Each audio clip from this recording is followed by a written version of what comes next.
welcome to Who Corner to Corner podcast. My name is Geoff and his name is Paul, as they have been for quite some time now. The last at least 4 years. The last since we've been doing this. Years. Yeah.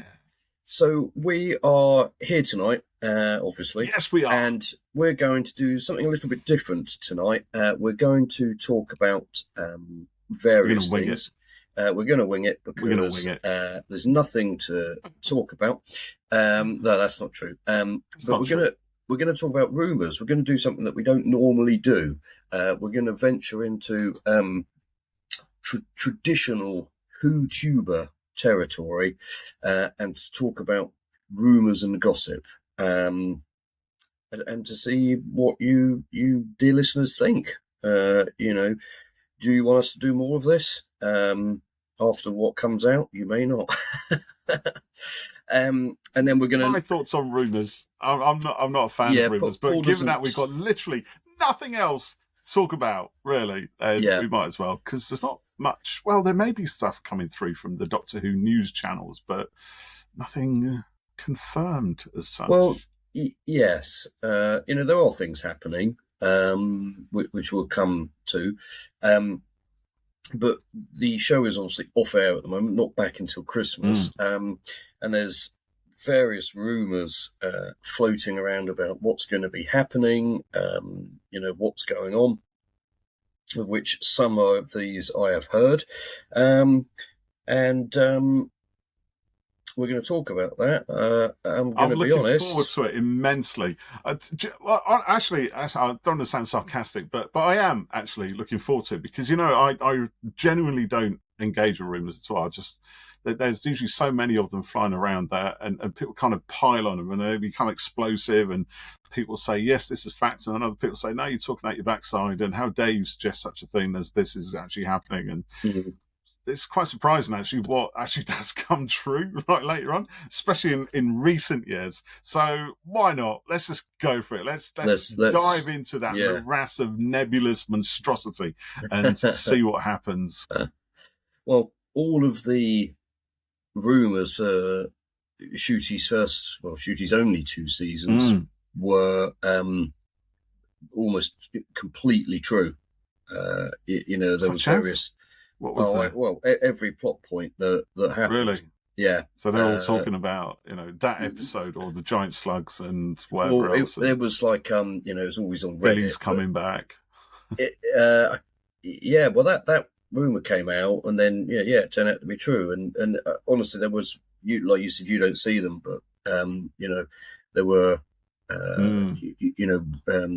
rumoured, episode synopsis, plot breakdowns, etc., that came out via Reddit, and then they make their way over to Twitter. And out of curiosity, I read them, and then they were entirely true. Amazing. So either someone is really good at making this up, or there's a leak. There's a leak in the system somewhere, or is it a deliberate leak? Well, yeah, exactly. Yeah. Is it actually clever marketing to get the fans having conversations, cutting each other's throats? Thinking, but if it is, it's a really dumb thing. Because, like, for example, slightly different, but the other day some new Mario movie toys got leaked. And I saw the pictures on Twitter, and I thought, I'll show Ethan. He's looking forward to that.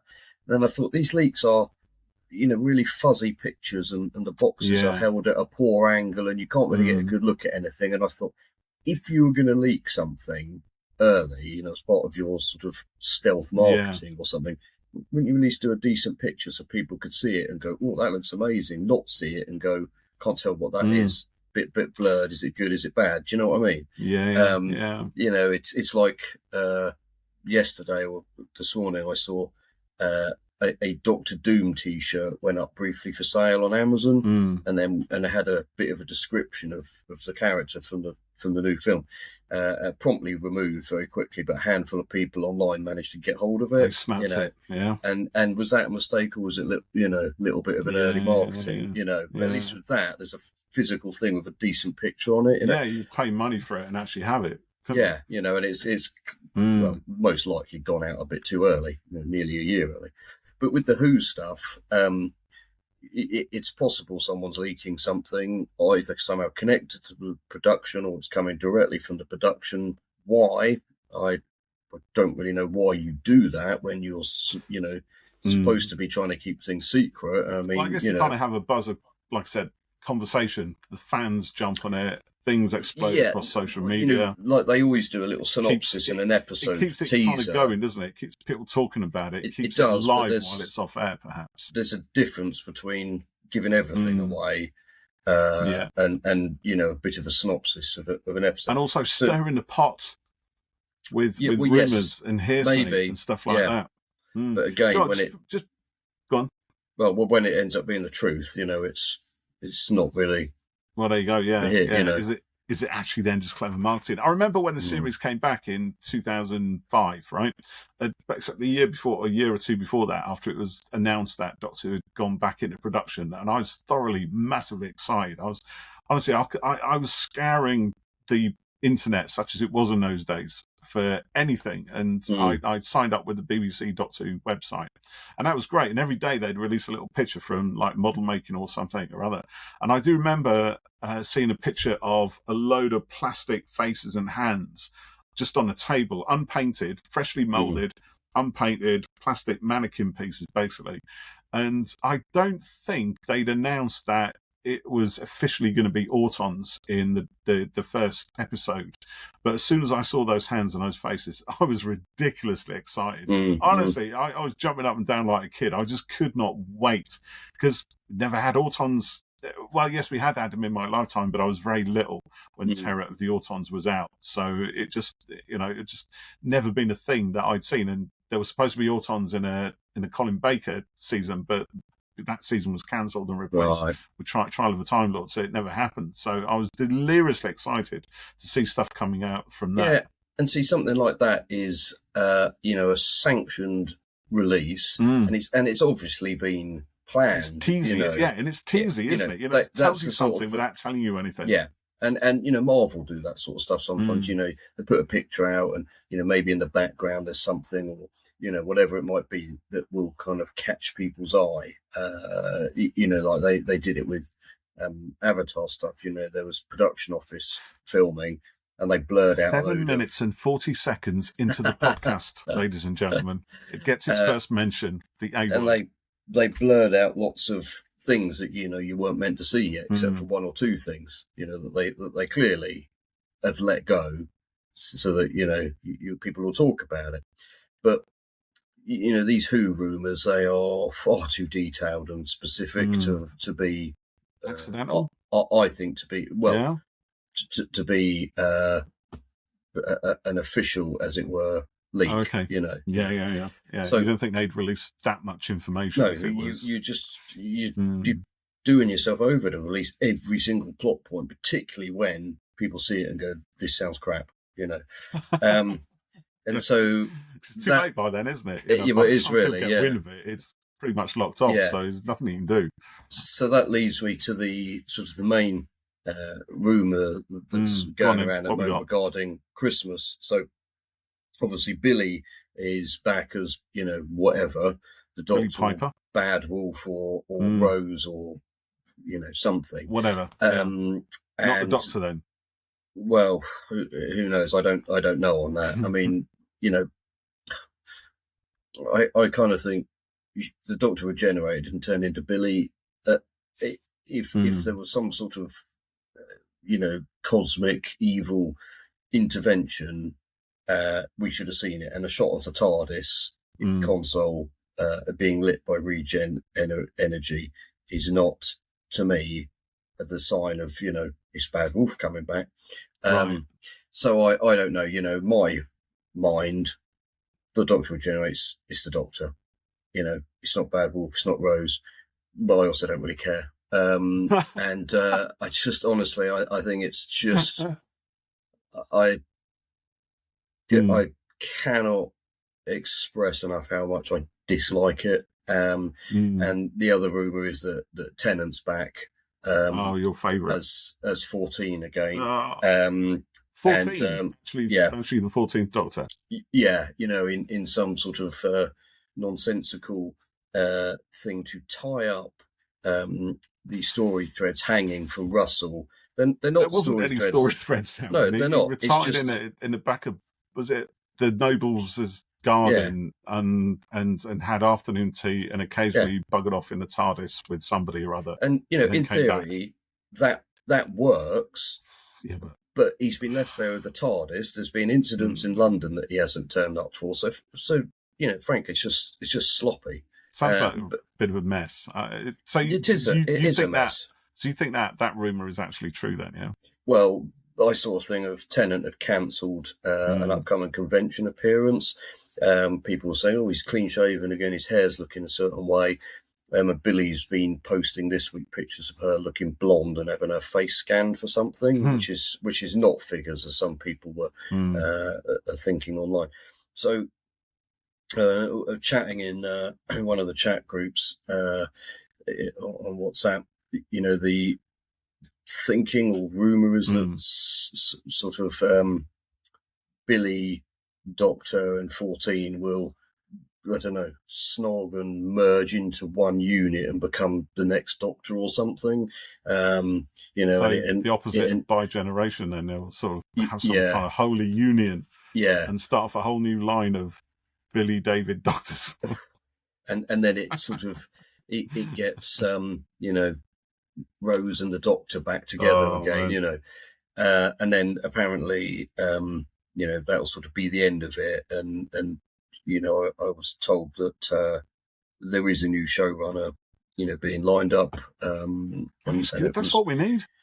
Well, yeah, and as long as it's not Mr. Blobby. And I was like, seriously, that guy? Like, who are they saying? Can we say? I don't know. But it was a very surprising choice. Not a bad one necessarily at all. But do you know the name though? Yes. Can you text it to me? Go on. Yes. Text it to me now.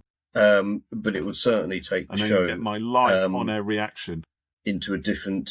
This is direction. Actual proper entertainment, ladies and gentlemen. If anyone's still listening, Geoff works on his text. Multitasking.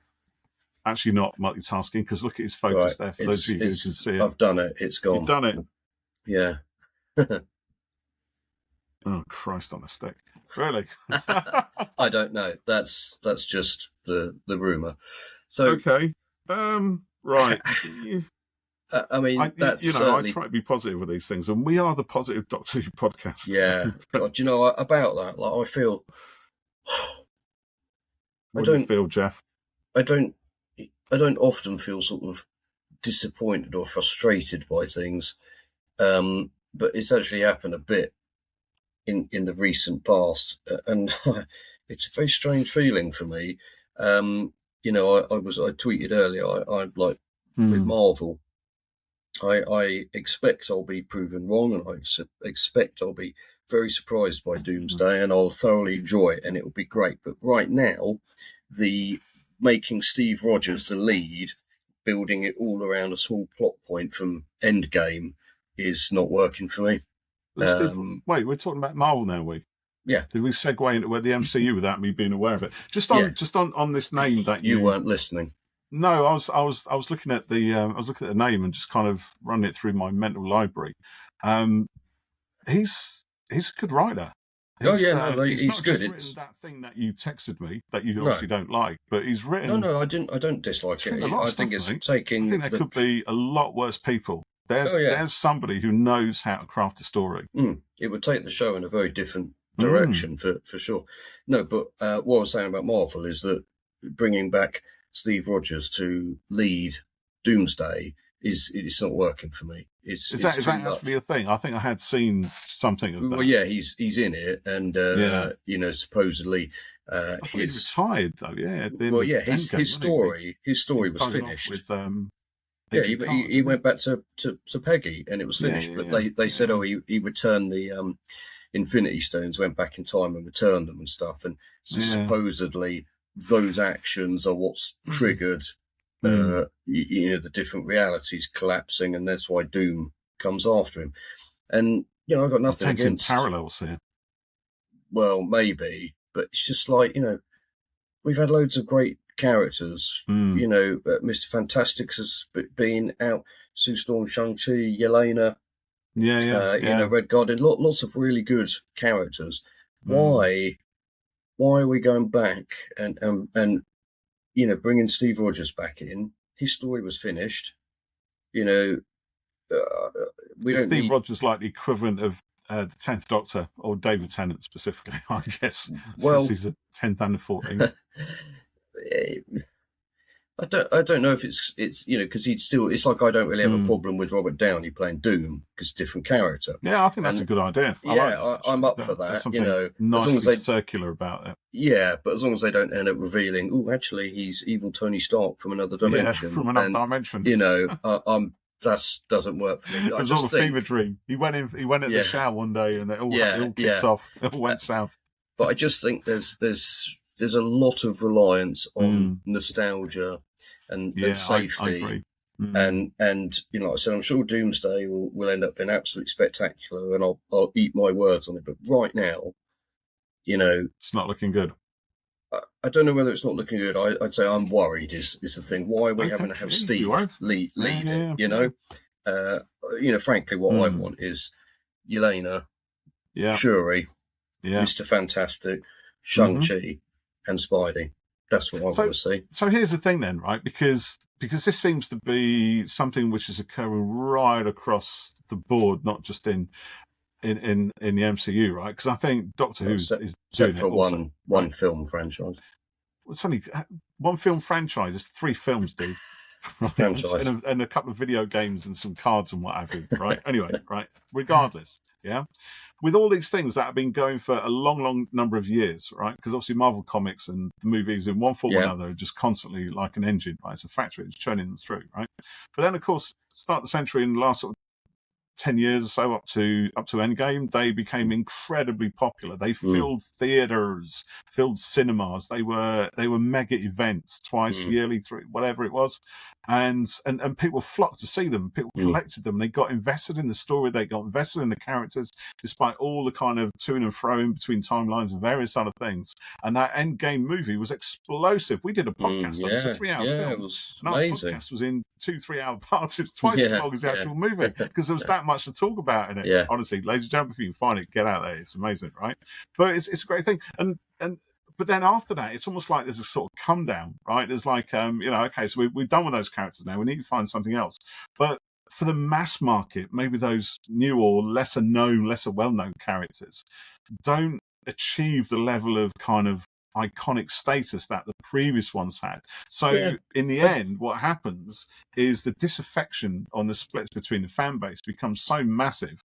And if that's reflected within the studio, in the writer's room and everything else, right, do they not then bow to the pressure that, do you know what, we've just got to bring these guys back in some way? And these discussions happen, and then someone shows them the money, and they say, "Well, look, your movies are all right; they're doing okay, but they're actually the takings are going down, or whatever." Regardless of the fact that the entire film industry is in decline anyway, right? Your movies are failures, or whatever. So they think, well, what can we do? What do we need to do? We need to bring Steve Rogers back. In Doctor Who terms as well, right? We need to bring David Tennant back. Whatever. Do you think that's part of it? Is it kind of a zeitgeist thing? Also, because we've had in movies, even including your favourite franchise, is a whole bunch of sequels, right? Even if it's a moving on of the story, right? There's sequels and sequels and sequels. There's 1, 2, 3, 4. Because of commercial reasons, no doubt, right? But is there not anything in there which sparks of originality? Is that actually what we're missing right now? Not just in the MCU, not just in Doctor Who, but right across the board in genre fiction and cinema. Are we missing a spark of originality, of credible, confident storytelling, do you think? Well, I think there's a couple of things there. I think that I think that cinema attendance is still down. It is 25%, Don't worry, I'm not going to rant about it this time. Good. We've done that already. And I think that, that's a big issue still. There's been an awful lot of films recently that, should have made, a lot of money, but they haven't. So Avatar has, though, hasn't it? Avatar.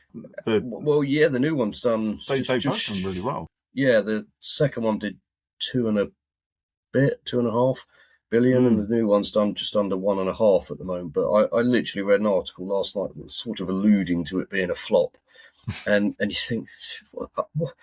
You can't make that kind of money and declare a film a flop. I mean, that is madness. And I mean, it's broke even and surpassed that point. Well, it mustn't, right? And also they made 2 and 3 together. So there would have been one overall lump sum cost on that. So the investment, the budget for those two movies is consolidated, right? Between the two films, they've made just under $4 billion between them. That's not including the first film, which has done just under 3. So there is no way you can look at it and go, these films aren't successful. Yes, the third one has made a bit less money. I think takings are still down. I think that, I'm not sure that it's the old fatigue thing, but I think, the huge length of time between the first Avatar and the second one, built up a huge kind of audience and anticipation. And maybe if it had been 6 years between them rather than 3, it would have been different again. And there was things like, bad weather in the States kind of knocked out, attendance for a while and things like that. But I think it's done absolutely brilliant. It's still making money at the minute after nearly 3 months. 2 months. But then, where are all the other movies then? So where are the? I'll come to that. So, attendance is down. So you look at like Fantastic Four last year. It made good money, but people somehow expected it to make $1 billion because somehow the narrative has become that a film has to make $1 billion to be declared a success. But who's saying that though? That's people on social media, right? It is, but also it becomes the sort of... Because everybody on social media kind of knows everything about everything, clearly. Well, which is why I'm talking the way I'm talking now, because I know everything, and then, but the sort of thing gets picked up in the, magazines and the trade press and stuff. Yeah. But also, I think a huge issue is the streaming thing, because people have become accustomed post-COVID to not needing to go to the cinema because the film will be on streaming potentially for free within a couple of months, or to rent relatively cheap within sometimes a shorter window is 2 weeks. And when you've got things like Netflix saying they're going to buy Warner Brothers and they'll graciously commit to a 45-day cinema to home window. Yeah. That's like a month and a half. That is absolutely madness. Back in our day, and I understand that times change, but a film would come out, you'd wait 6 months for the rental, 6 months to buy it, another year for TV. 2 shillings from your father to get down to Picture House. And I do understand that things change, but I don't understand why studios don't see that by having shoved everything onto streaming so quickly. And I've had conversations with people. In fact, the other day, I texted a friend, did you go see Avatar yet? I know you went to see the second one and we've talked at length about it. Oh, we're going to wait for streaming. Because it'll be out soon. And that's what people do with a lot of things. I'm guilty of it as well. I have a busy life. But if it's a film that you really I go want to the cinema that you're invested in, exactly. And that's the thing. For me, it's a case of, I don't have the time. I don't have the money to spend 15 quid a week at the cinema. Oh, agreed. So I have to make the choices between seeing the films I really want to see and waiting for the films I'd like to see. And I think we all do, don't we? We all do, yes. But I think if cinema prices were cheaper, if they were, but they can't be now because of the fact that they're not making they don't make a quarter. But if they were what they used to. Okay, so let's say, for example, if they're 15 quid a ticket. And that's why those popcorn bucket things, for example, have become so popular. Because I've never had a popcorn bucket in my life, and I don't plan to try. It's how the actual cinema, can make quite a lot of money. I have to sell a lot of popcorn buckets. But here's the thing. But they do, though. So look, if the tickets cost, upwards of like 17 quid sometimes, aren't they? But let's say 15 quid as an average, right? So 15 quid, and you sell maybe, I don't know, just pick a number to make it easy, 100 tickets, right? So what's that? That's 1,500 quid that you take in the till, right? But what if, right, they dropped it down to a £5 and they sell 500 tickets? Well, the thing is, so don't forget that a film, on average, the cinema only keeps half the taking. So half of it goes back to the but studio. Nonetheless, they're selling more. They're selling more tickets. They're right? selling they're more getting tickets, more people in. But are they potentially making more money? And when because of course they are. Yeah, because because the way you're not selling like one seat isn't a box that you take home, right? It's not something you buy and keep, right? It's literally it's like a rental for the time you spend watching that film. So, but if you've got if you've got an auditorium for 100 seats and you're only filling 20, that's 80 rentals you're not getting. If you drop the price to a £5 and you fill that auditorium, then there's your 100 rentals straight away. You're right. But I think the problem there is then that, a film, whatever it is, costs X million dollars and it needs to make double that to supposedly make a profit. But no, you don't get that, right? If you drop the price to a £5 and you sell more tickets, right? No, I know. You have more bums on seats. Yes, but what I was you make your money. Say, you make the money. What I was going to say is that there's a fear of doing that, I think, in case the film doesn't make the money. And then there you go. There's investment. Nobody's got balls. That's what it is. Nobody's got the bravery because to it's do a financial thing. And also, because it will be on streaming in 45 days, it doesn't matter anyway, because people are now accustomed to not going to the cinema. So effectively what's happened is Hollywood has fucked themselves. Pretty much. And that's why we're in this situation now. So... and I think... Excuse Geoff's language. Excuse my language. Who are listening. And I think what you said about the reliance on nostalgia, I think it's a huge thing. I think that people, look, the world has been, really weird over the last few years. I think people want a reliance on stuff that they know, that they're comfortable with. If you're going to go to the cinema and pay out, you kind of want to know you're going to have a good time, not, a bit of a gamble that it might be good, it might not be. I do like to see, characters we know come back and things. But I think there's got to be, there's a bit of a line on it, For me, bringing Steve Rogers back in a potentially leading capacity in Doomsday is not a cool move. For me, it's a backward step again, isn't it? It is a backward step, but I also do understand the element of, on one hand, having Steve Rogers in it and Robert Downey will help us make money, but I actually find it really sad that, they have to sort of feel like they have to rely on that when you've got, a great actor like Florence Pugh in the film, Pedro Pascal, and Simu Liu, who plays Shang-Chi. I know they're all in the film, and I'm very much hoping that actually, those guys end up being kind of the biggest parts of it, and this is just sort of marketing at the moment. But make use of those guys, and people have the could faith say in your new characters. You've already invested in bit. Bringing them to life. So fine. Take the stories further. Thunderbolts didn't make $1 billion. It was never going to as a film about a bunch of depressed people. But you need to sort put of it a little bit on the cheap side, Geoff. No, but I think Thunderbolts is a fantastic I know you enjoyed the film. Yeah. I love it. It's brilliant. I've got my 2 figures are there.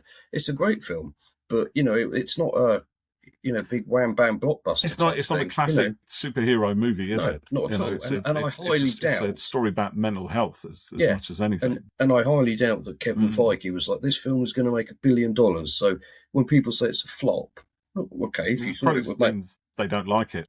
Well, I think so, because I highly doubt that anyone was expecting that film to make much more than the 500 million that it did, or whatever it did, So I think there's a whole number of things at play here, and I don't like the over-reliance on nostalgia. It's a bit like in music. Oh, yeah, I love so-and-so's first album. So good.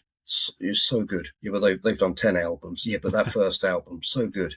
It's like... I think that's a slightly different thing, though, maybe. Or do you mean unless the artist then does another album, their 11th album is literally a carbon copy of the first album? Well, that happens. That's what they return to, is that what but I also think it's quite... I suppose I like things to move forward a bit, and I think it's quite sad when, a band will, make great new music, but people are just like, I just want to hear, that first single, Yeah. It's like, but when If you've already people bought that first single, you can listen to it anytime you like. you or got it. Streaming. Sorry. Oh, Who buys I it? Who buys media these days? People are like, I love my record collection, and I'll still keep growing. I'll still keep buying records Yeah. and stuff, and Freya does now as well. But I really like The can't Killers. I think Mr. Brightside, it's a great song. Love The Killers. Can you name any other songs? I really like Mr. Brightside. Do you actually like The Killers? I have been to see The Killers, and I think they were fantastic. Yeah, I'm not massively into them, and I couldn't name any other songs. But I went with my wife and sisters. I think they were brilliant, absolutely fantastic. And I think it's a shame that they have produced other superb music, and that nobody listens to. Everyone goes back to their first album, basically. Yeah.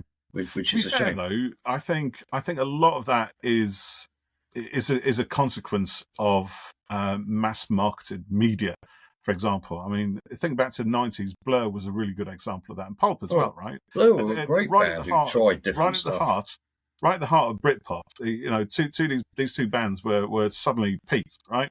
They released loads of albums before that. Very few people at this. They were kind of niche. Suddenly, they all get into some kind of vibe, and their music kicks off. And then each one of them. So was it Different Class was the Pulp album, right? And it just outsold everything they'd ever done before. And the same with Blur. What was it? The Great Escape. The album came out with country house and Universal and stuff like that on it, and suddenly that was everything. But then the next album came out, and a lot of people who kind of bought into them during that sudden rise in popularity thought the next one's going to be more like that. Actually, neither of them were. Pulp went in a slightly different direction, started talking about, much, much darker stuff. Blur are just a continually experimental sound anyway. They always move forward. They always moved everything on. No two albums are identical. That's why each one has its own identity.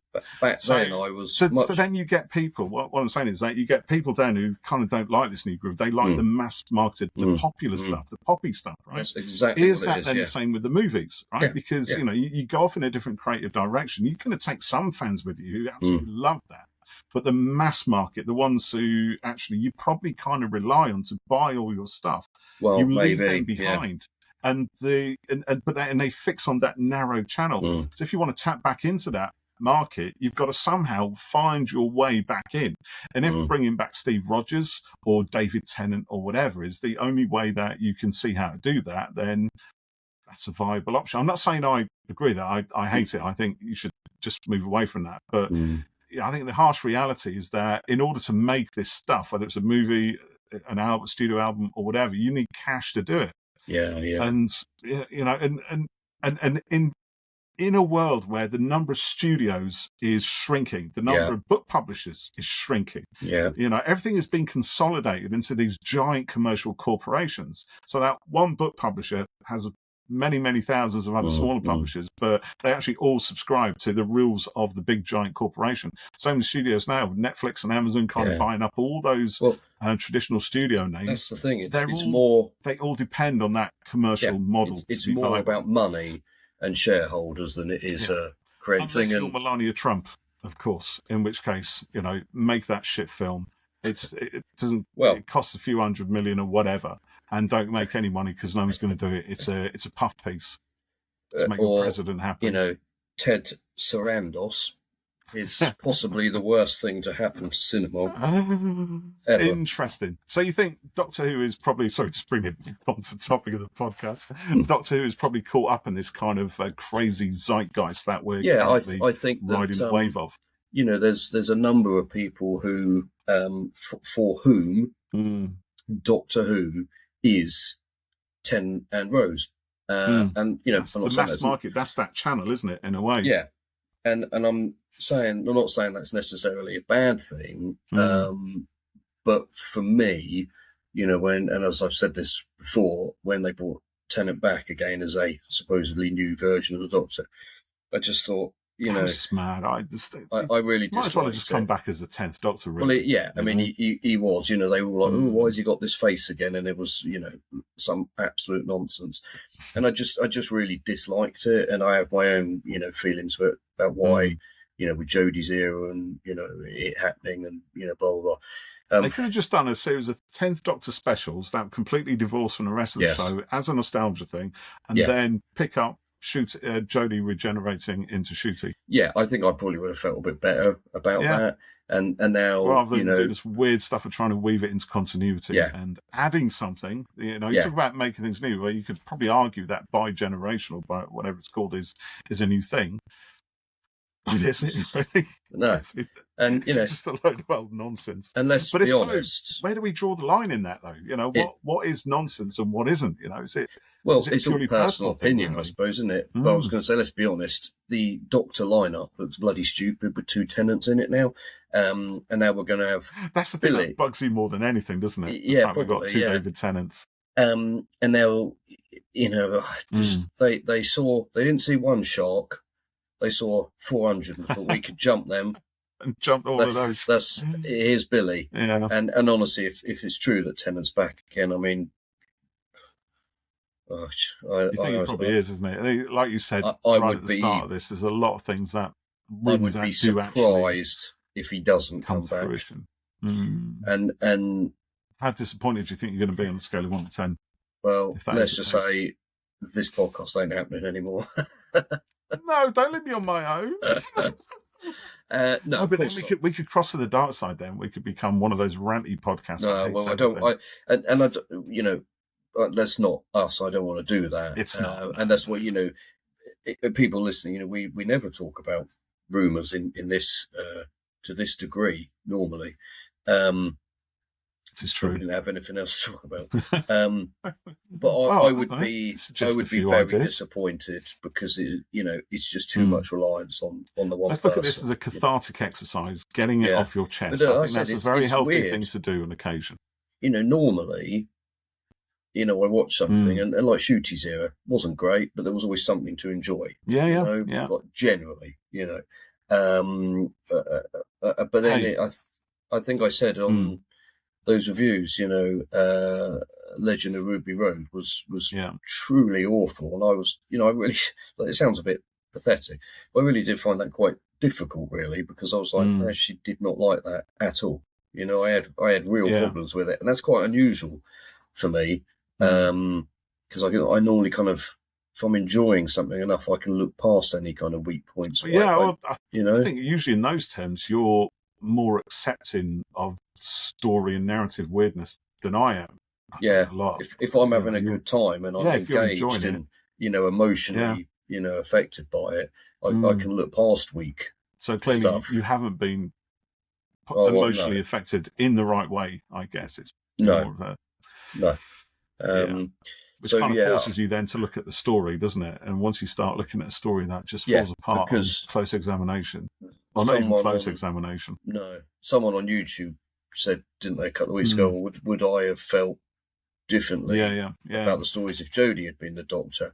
And I think, I probably would have somewhat looked past it all because I was enjoying her so much. But I think still they would have been weak stories, and I don't feel that her era was like that. And I'm biased, that era is peak for me. I agree with you. Whatever came next was unlikely to top it, but I didn't expect it to be, that.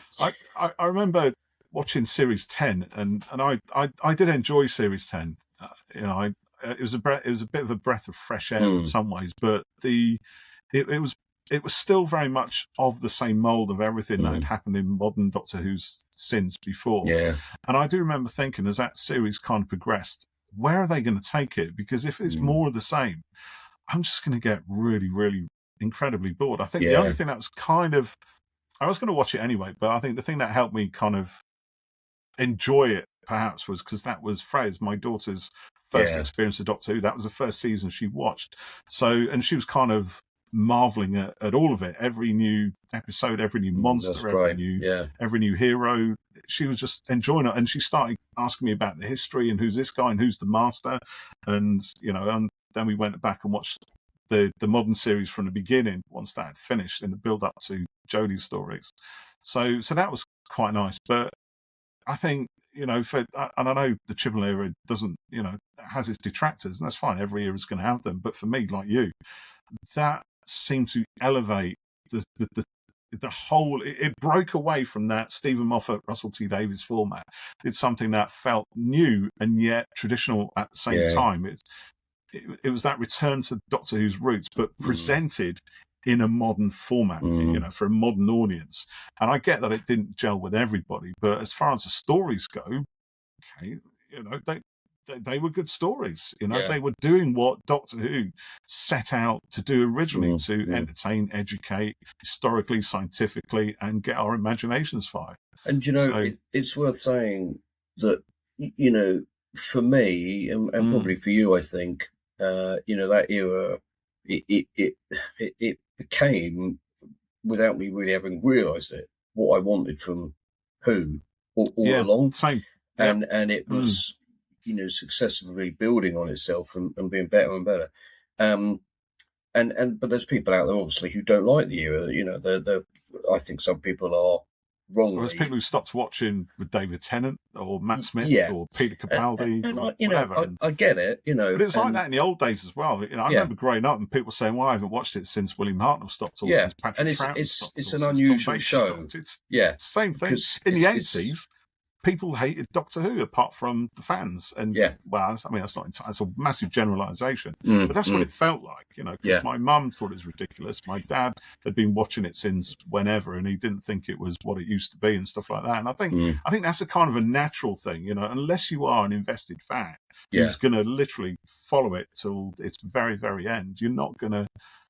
You know, but I think in order to keep fans invested, as we said before, you have to feed them with something new. You know, your fans are always going to look at the nostalgia and they're going to enjoy it, but I hope I'm speaking for most of them when I say we want new stuff. We want it's that weird combination of more of the same, but something new, perhaps. You know, the things that identify something as the thing that it is. So whether it's your band or your MCU or your Avatar or Doctor Who or whatever, you want the core essentials within the ingredient mix that make that thing quintessentially of its kind.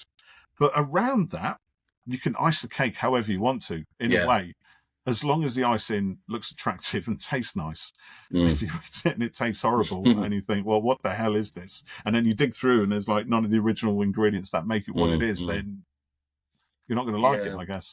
And Doctor Who is a cake metaphor, ladies and gentlemen, right there. And I was going to say, you know, there's people that didn't like Chibnall's here, and that's fine. And there's people who loved Tennant coming back, and that's great. You know, it was for them. Yeah. You know, it didn't work for me. And like you said, you know, a fan, you know, if you're like a real hardcore fan or something, you follow it through thick and thin. You know, your band might be top of the charts one album, they slip down a bit the next one, they go back up. You know, you stick with them, but something has to sort of really kind of go wrong with it in your eyes for you to change on that. And you know, I'll be honest, you know, it's tested me with these last couple of years. Hey, Doctor Who magazine, the 15th Doctor finally meets the Daleks, people.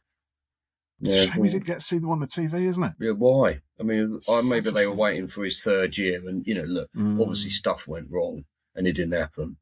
But you know, that seems like a bit of a faux pas, really. But let's talk about you know, other stuff that's not. So we've got something more positive, We've got the Fugitive Doctor coming in Circuit Breaker later this year. I just heard over the weekend from Gallifrey One that Fugitive has a new costume, complete with a hat, which is cool. So I'm really looking forward to all of that. I hope that it's better than Doom Space Day and those things are just a learning curve, man. Well, geez, I hope so. So Joe Martin has written the main book for this, I think. Or, actually, co-written it, so that's quite cool. I mean, she's involved. I mean, she probably didn't write it, actually. Well, I know. I mean, like, you know, Bonnie Langford and she didn't Alex write that Kingston. Book. You know, there's no way Bonnie Langford wrote that book, mate. No, I understand that they come up with the idea and they are involved. Come up with the idea. I honestly, no. If you haven't read the book, have you? No, I didn't read. I've read the book, right? Unless one. Bonnie Langford, and I could be mistaken. Please write in text, let me know. But unless Bonnie Langford is a pretty hardcore sci-fi fan and knows a lot about hardcore sci-fi, she didn't write that book. Jack Rayner wrote that book. Jacqueline Rayner, I guarantee it. Yeah, my understanding is it is a collaborative thing, but she's got a name on Bonnie Langford's got a name on the cover, and this is the thing that I get a little bit annoyed about, as it's getting under my skin a bit. Once in a while, it's fine, and if there is a true collaboration, because I know Sophie Aldred collaborated the guys on At Childhood's End, that's fine, but Sophie knows her stuff, right? She knows Doctor Who, and she's had a foot in fantasy and sci-fi and stuff like that, and in our sort of children's literature and things. She knows a lot of that stuff, but the bulk of the writing was done by the guys. Yeah. So but Sophie's fine with that. She's happy with that. But yeah. So I'm pretty sure that if you ask Bonnie Langford directly, did you write a word of this book? She'd answer it properly, and it would be. She ain't going to come on here now to answer that. But yeah, I'm looking forward to Circuit Breaker. I hope that there's a bunch of good stories. Obviously, I hope that you don't have to buy everything to kind of get it. That my understanding is that the Fugitive possibly meets the other Doctors. There's artifacts that are connected to each Doctor, so the 10 Fugitive thing is inevitable. But I've got high hopes for it, so I'm looking forward to that. We've got another 13th Doctor audio next month, which is about. We've got more coming out over the months, haven't we? So. Well, yes, there's more. They've been great so far.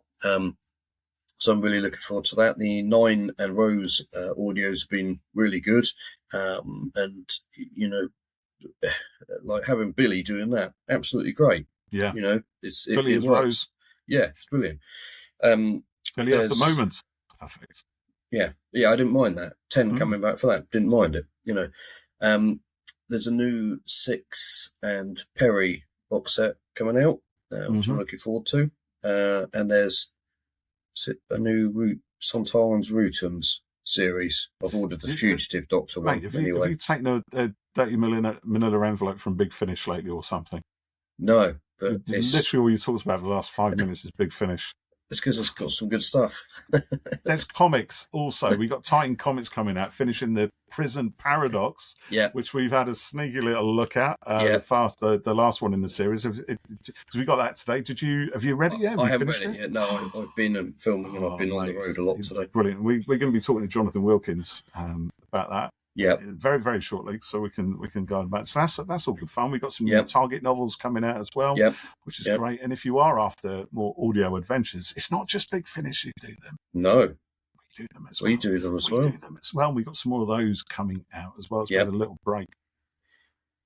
Yes. Oh, yes. Now I was also going to say, leading into nicely.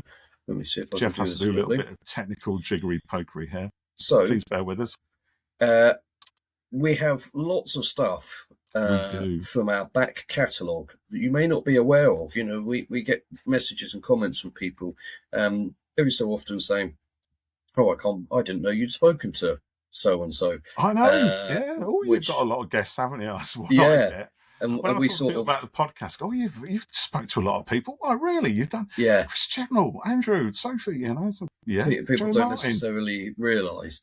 So why not head over to our YouTube, which is youtube.com/@whoc2c.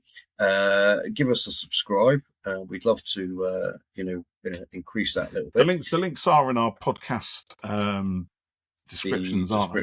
If you look at it on your phone, scroll down a little bit, you'll see all kinds of stuff on there. But there's lots of playlists on here. So as you can see here, we've got Chris Chibnall on Who C2C. So when Chris joined us to talk about Death at the White Hart, and then his earlier interviews from a couple of years ago when we the classic, met up with him. Epic interview. Yeah. And then we've got cast interviews here. So Joe Martin, that we mentioned, Tim Trelaw, Craig Ells, Dan Starkey, various Big Finish talents. Look, Colin Baker, the 6th Doctor himself, which you may not have known, that he came on. Susan Twist. Yeah, Susan Twist was brilliant. We have a whole playlist of character options stuff when we look at figures and sets and review them. When Al Dewar joins us and we look at things with him. Those are thumbnails, mate. Tell the ones that you did in a rush, can't you? Yeah, they are much better now. Yeah. Dear. Then we've got Doctor Who Creative, so Jonathan Wilkins from Titan Comics, Edward Russell, who was the brand manager, guys from the BFI, Jason Quinn from DWM, Lee Binding, Mike Tucker, who made stuff blow up, and then we've got lots of writers as well. So recently, Lisa McMullen from Big Finish, Andrew Cartmel, Kimi Pearson, Neil Bushnell, various other people there that you may know. Peter Angelides. Yeah. And then I'll say those for you because I know you. Yes, I struggle with those. I saw you whiz past them there with your little mouse. And then production crew interviews. There's a lot of stuff from early on, relatively in our podcast. Our first ever luminary guest. Yeah. Pete Levy. Lots of people there. Wyn Jones, who designed Jodie's TARDIS, Kevin McNally. Then we've got a lot of commentaries. And it's interesting there, we were really lucky and very grateful with people from the Chibnall era that they came on the podcast. It's sadly proven much harder with RTD2 for whatever reason, but much harder. There we are. So commentary, various recent ones. Sometimes we've had Al Dewar on with us. We've done episodes with Pete Levy talking about his time on Doctor Who, all sorts of stuff on there.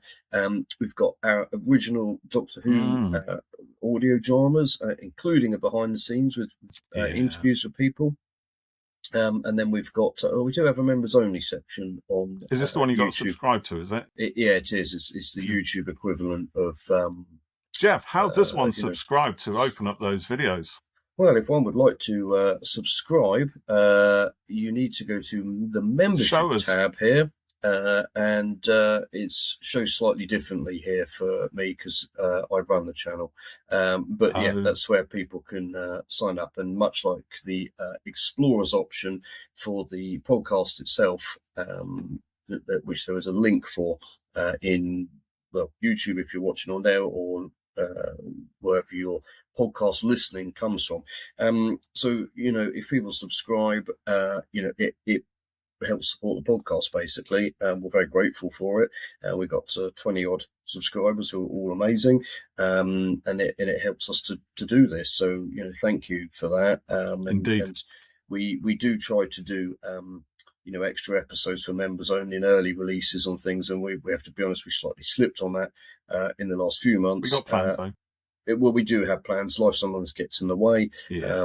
And early releases have been slightly tricky because we often don't record until a day or two before the episode goes out. But yes, apologies. Like I said, life sometimes gets in the way, but we will be hopefully working on that. Also, can I just show our website? All right, here we go. Hold on, I'm gonna work my what do you call it? Multitasking. There you go. That's our website here. So it's basically just where you can scroll. I mean, obviously you can find us on Spotify and Apple Podcasts and all the rest of it. But if you go to our website, you can stream and subscribe directly. You'll see all these kind of things at the top there. So we recommend a few other podcasts as well. Hamster with a Blunt Penknife, Joe Ford, which you were on, actually. I meant to say this to you a minute ago, actually, because you reminded me that of that episode you were on, but we moved on from that. Secrets and Spies and Who Gives a Flux. So there you go. There's podcast that I'll just say Secrets and Spies is my friend Chris, his podcast, which is about spies and espionage. Secrets and Spies. He's been doing it for a very long time. He's had some great guests on there if you're interested in that. I'm going to add a couple of podcasts to that list, actually. We need to stick a few more on there, actually. Yeah. But what you can also do, you see this little button here, fan mail, it says.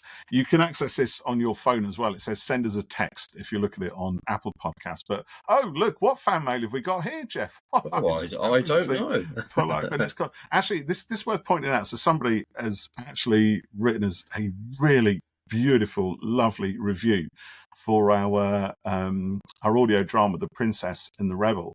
But if you do send us a text, actually, we can't reply to these. There's no mechanism within there to reply to people who do this. So I'm just going to read this out because why not? It's glowing.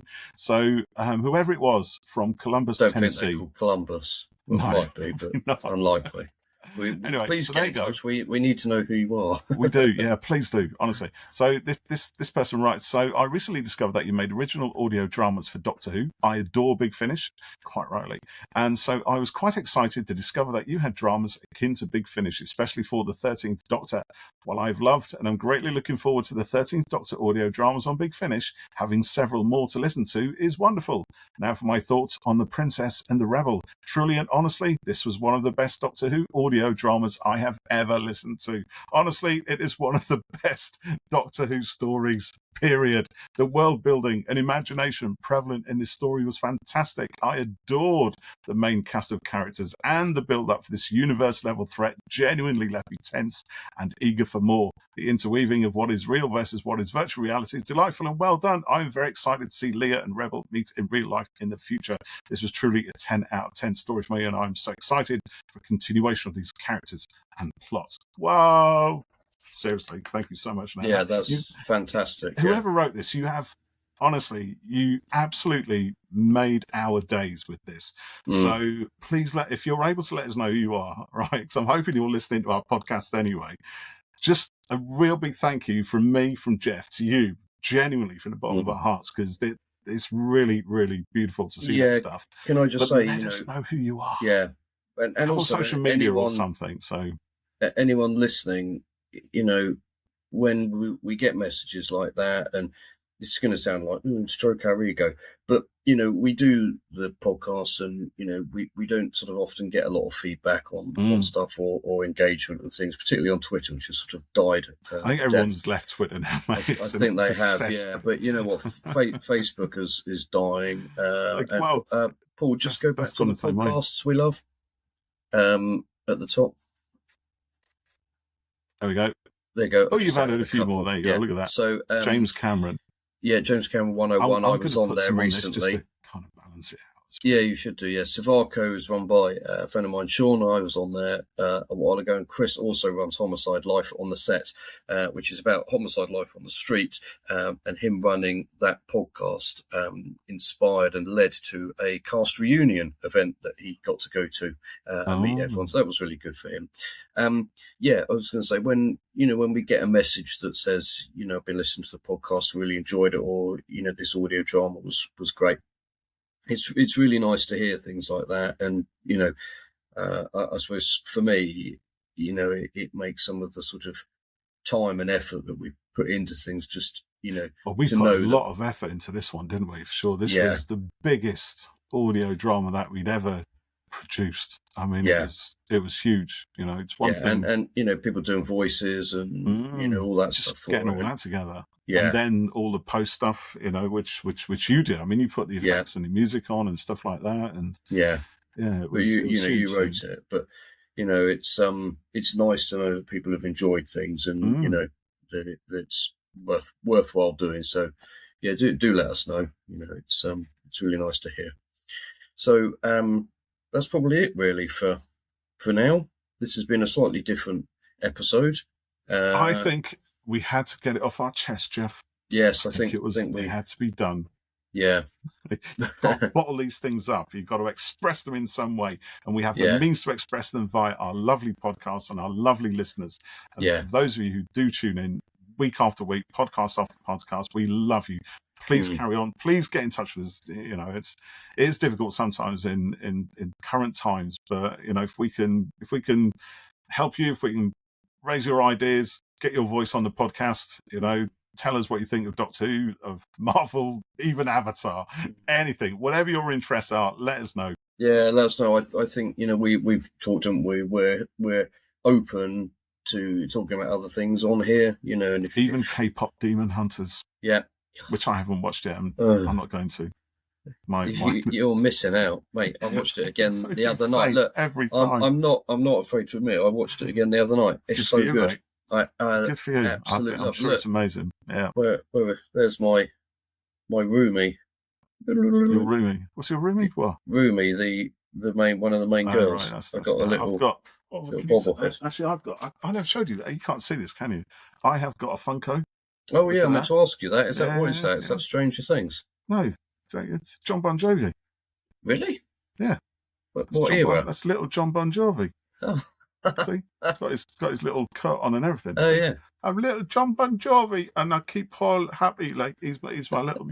I had this story behind that. Is I've had like for years an ongoing joke that I will consult little John Bon Jovi whenever I'm asked a question by the kids on anything. Yeah. And if John Bon Jovi says no, then it's a no. If little John Bon Jovi says yes, it's a yes. So for my birthday last year, they actually bought me a little John Bon Jovi Funko Pop. So now he is actually real rather than just a figment of my. I was going to ask what was he before that turned up. Yeah. Mm-hmm. Yeah, I've got a. that's I like that. I've got a little selection there. So Roomy. You've got quite a few Funko Pops. Finko Pops. Funko Pops. Jake, Quaritch, Yelena, Neytiri, Human Quaritch, Hallows Eve, which is one of my favourite Marvel characters. He's not used that much. Black Cat, Veronica Mars. If you've not watched Veronica Mars, you're missing out. It's pretty good, actually. It's really good. Buffy. I'm a bit miffed. I bought that Buffy, and then about a year later they released one with the Scythe, which looks really cool. I Am Iron Man, Lita, Rose from Titanic, Spidey, and Scarlet Witch. Rose from Titanic? Yeah. Rose from Titanic, who's not a superhero or a space maiden or any vampire hunting stuff at all. It's literally... just what's her name? Rose DeWitt Bucator. No, who played her? What was her name? Kate Winslet. Kate Winslet, that's it. Yeah. So you've got a small doll-like figure of Kate Winslet. Yeah. Not even dressed up in superhero garb or anything. I don't have Jack because he was really expensive. Hey, I've got little John Bon Jovi. I can't say anything, can I? Is that they made the Jack and Rose so that they could their hands would. You're a James Cameron nutter, aren't you? Together. Basically, yeah. Whatever James Cameron touches, you are just going to snap it off. Yeah, yeah. I nearly bought Ripley and Funko Pop, but it was expensive. So I didn't. Right. Yeah. On that note, should we wind it up? Yeah. Oh, I'll just show this off. Yeah. Go on. What's that? Very, very limited edition.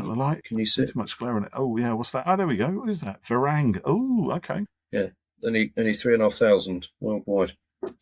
Most of them are on a landfill now, aren't they? Actually, a number of them are on eBay for a couple of £100. What? You're joking, aren't you? No, I'm not. Look it up. Yeah.